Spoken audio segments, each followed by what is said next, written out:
বাংলাদেশের রাজনীতির মঞ্চে এখন এক রহস্যময় আলোচনা ঘুরে ফিরে এক নামে এসে থামছে মাওলানা মিজানুর রহমান আজহারী। প্রশ্ন জেগেছে, তিনি কি সত্যি জামায়াতে ইসলামীর রাজনীতিতে সরাসরি পা রাখতে চলেছেন? উত্তর এখনো পুরোপুরি স্পষ্ট নয়, তবে বিভিন্ন সূত্র বলছে গুঞ্জনের আড়ালে লুকিয়ে আছে বাস্তবতার ইঙ্গিত। জামায়াতে ইসলামকে তৃণমূল পর্যায়ে জনপ্রিয় করার পেছনে একজন ব্যক্তিত্ব ছিলেন অনন্য, তিনি আল্লামা দেলোয়ার হোসেন সাঈদী। তার শক্তিশালী কণ্ঠে ইসলামের বার্তা শুনে লাখো তরুণ, বৃদ্ধ, নারী, পুরুষ জামায়াতের সঙ্গে যুক্ত হয়েছিল।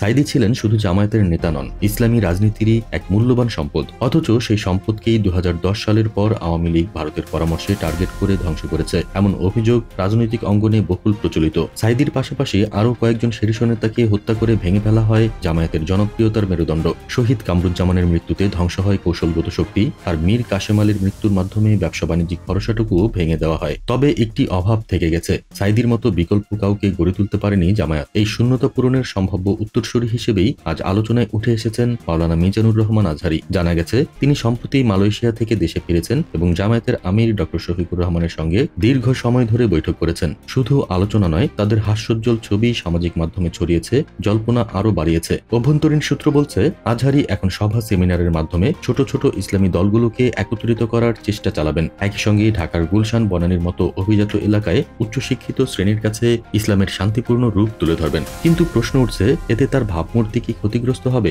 আওয়ামী লীগের ভেতরে যেমন সাঈদীর বিপুল ভক্ত ছিল, তেমনি আজহারীর ক্ষেত্রেও তাই দেখা যায়। অথচ আওয়ামী লীগের একসময়ের ধর্মমন্ত্রী তাকে প্রকাশ্যে জামাত শিবিরের প্রতিনিধি বলে আখ্যা দিয়েছিলেন। বিএনপিও তাকে নিরপেক্ষ মনে করেনি। সিলেটের এক মাহফিলে তাকে অপমানও করা হয়েছিল, আর তখন তিনি তিক্তস্বরে বলেছিলেন, একদল খেয়েছে, আরেক দল খাওয়ার জন্য প্রস্তুত। একদল খাইছে, আরেক দল খাওয়ার জন্য রেডি হয়ে আছে। এমনকি তাকে রাজাকার পর্যন্ত বলা হয়েছিল। ফলে আওয়ামী লীগ এবং বিএনপি উভয়ের দৃষ্টিতেই তিনি জামাত শিবিরের সঙ্গেই যুক্ত।